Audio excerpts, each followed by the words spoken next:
Isang mapagpalang araw po sa ating lahat. Ako po si Emmanuel o Alejandre. Ito ang aking daily devotion ngayong December 20. And for today, ating pag-uusapan kung ano ang response mo kay Jesus. And this relates to the topic of Jesus being the coming king. Now, Jesus, the coming king, fulfills God's promise to David that his offspring would reign forever. Nakalagay po ito sa 2 Samuel chapter 7 verses 12 to 13 na nagsasabing, "When your days are over and you rest with your ancestors, I will raise up your offspring to succeed you, your own flesh and blood, and I will establish his kingdom. He is the one who will build a house for my name, and I will establish the throne of his kingdom forever."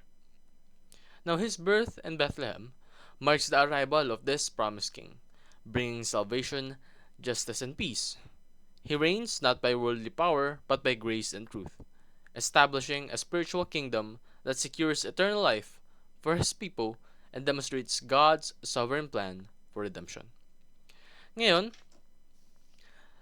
alam niyo po ba si David sa very famous na kwentong David and Goliath? Well, that's the same David that was being pertained into the verses that we have read.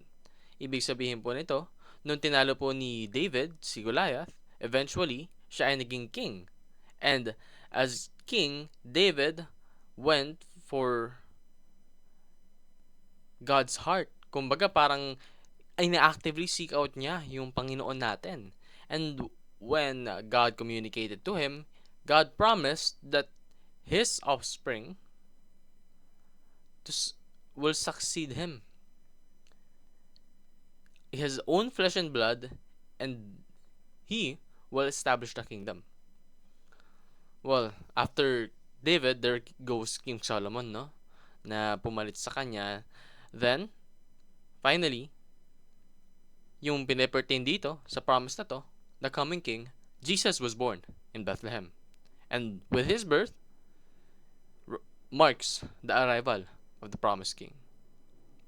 So, ano nga ba yung meaning nitong promised king, no? Well, bago tayo dumako sa meaning, alamin muna natin kung ano yung goal, kung ano yung effect, kung ano yung purpose ng the coming king. Well, the king came to fix your life. Ngayon, bakit naman pupunta yung king upang baguhin yung buhay ko or ayusin yung buhay ko? Okay lang naman yung buhay ko. Well, diyan ka nagkakamali.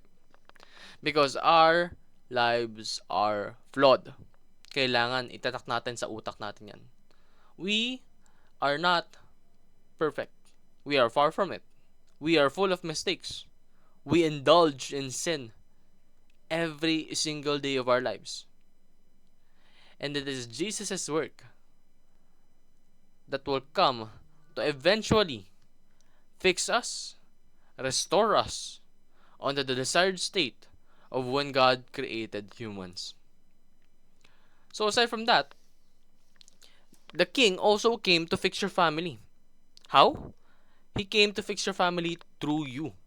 Ngayon, sa message na to, maaaring ma-inspire ka upang mas lalong lumapit sa Panginoon. And hopefully so, no? Lumapit ka nga talaga sa Kanya. And once you do, you came to realize na kailangan itong mapagtanto ng iyong pamilya. So you decide to disciple them, to share to them the gospel, God's word, and hope that they too can be saved with your teaching and with your with your word. And lastly, the king came to fix the world. The world the world itself as we know it is very flawed. It's very corrupted, no? It's much the same as ourselves, na kung saan kailangan pa ng fixing. Pero worry not, because Jesus is here, the coming king, to restore the world to its former glory, na kung saan yung mundo magiging extension of heaven. Hindi ba't napakasarap na hindi mo na kailangang mamatay upang makapunta at makaranas ng langit? Well, I would really love to witness that, no? na kung saan yung everyday lives ko, it resembles kingdom culture na para bang nasa langit na ako, yung pleasure, yung eternal pleasure, yung eternal joy, nandoon na. And alam ko na mahahanap lamang yon kay Jesus, the coming King. So, as a response, gaya ng tanong natin kanina, you should willingly surrender your life to King Jesus.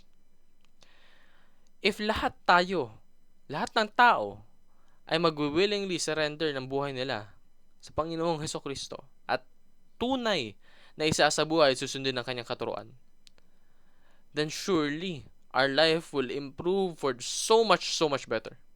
Yung corrupted nature natin ngayon, mawawala yun.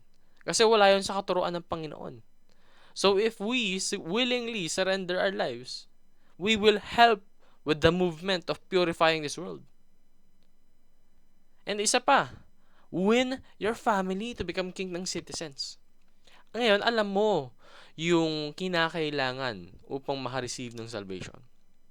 And that is to fully accept and receive Jesus Christ in your life, in everything that you do, in everything that you say, in everything that you think.